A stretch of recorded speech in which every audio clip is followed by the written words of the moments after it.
Caffeine increases the sensitivity of dopamine receptors. So whatever dopamine is floating around in your system and my system, the caffeine is amplifying that effect. Caffeine is a chemical compound that stimulates the central nervous system. It accomplishes this by attaching itself to adenosine receptors in the brain. In doing so, it blocks adenosine molecules, which are responsible for slowing down the central nervous system before we sleep. The result? Adenosine cannot regulate and neurons start firing. This results in a person's reduced fatigue and increased alertness and cognitive performance. There is an immense amount of data supporting the idea that caffeine, provided it's consumed in the appropriate dosages, can improve mental performance and physical performance, and it largely does that through improvements in focus and concentration. I want to caution everybody out there, if you're somebody who suffers from anxiety or panic attacks and you're not used to ingesting caffeine and you run out and ingest 400 milligrams of caffeine in the form of espresso or yerba mate or an energy drink or in pill form, that is going to be very uncomfortable for you. You're going to be sweating profusely, your heart rate is going to increase, you're going to be quite panicked, in fact, or at least anxious. So be cautious with your use and adopting of caffeine if you're not already caffeine adapted. But most people do quite well to ingest 100 to 200 milligrams of caffeine prior to doing some focused work. And again, I recommend delaying your caffeine intake to 90 to 120 minutes after waking, unless you are using that caffeine to really jolt your system before a workout. Yerba mate or caffeine also have other additional benefits. In particular, the caffeine in yerba mate and coffee and other sources of caffeine are known to increase the density and efficacy, that is the number and the function of dopamine receptors, and this has been shown in humans several times. So by ingesting caffeine pretty regularly, you're actually increasing the ability of dopamine to have this effect of increasing motivation and drive. Caffeine can, of course, be ingested in various forms, even pill form, but most people ingest it in the form of coffee, or my particular favorite way to ingest caffeine is yerba mate. You should actively avoid the smoked versions of yerba mate, as they contain a lot of carcinogenic, cancer-promoting compounds. There's one particular brand that I like. I don't have any affiliation to them whatsoever, but I've been using it for years. It's Anna Park. It's an organic brand that is sold. I buy mine on Amazon, but you can find it elsewhere on the internet as well. Again, I don't have any affiliation to them. It's just very cost-effective, very clean. It doesn't have the smoked flavor. At least the one that I buy is not the smoked variety, so none of the carcinogenic compounds are in there, at least that I'm aware of.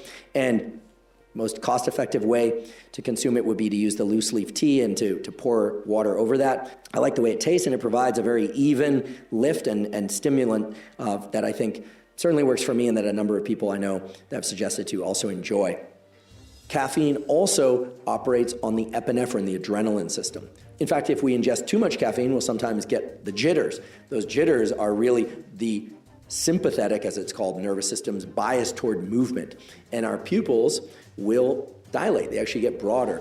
Now, somewhat paradoxically, when our pupils get bigger, our visual world actually narrows. It becomes more tunnel-like. When our pupils are really small, that means we are relaxed. So if you ever see someone with really tiny or pin-sized pupils, they're very relaxed. If their pupils are very big, they're very dilated, well then they are very amped up. They are very, very alert.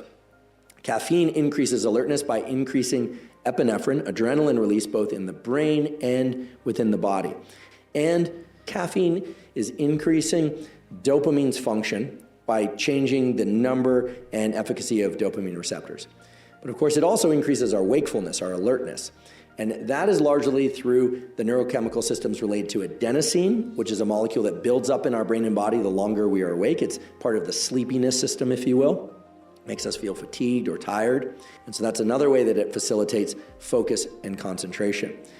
I tend to ingest caffeine only early in the day. I tend to cut off my caffeine intake somewhere around 1 or 2 p.m. to ensure that I can get into a good night's sleep. But I realize that there are people out there that ingest caffeine as late as 2 or 3 in the afternoon and can still sleep fine. I will caution those of you that think that you can drink caffeine in the evening or nighttime and still fall asleep.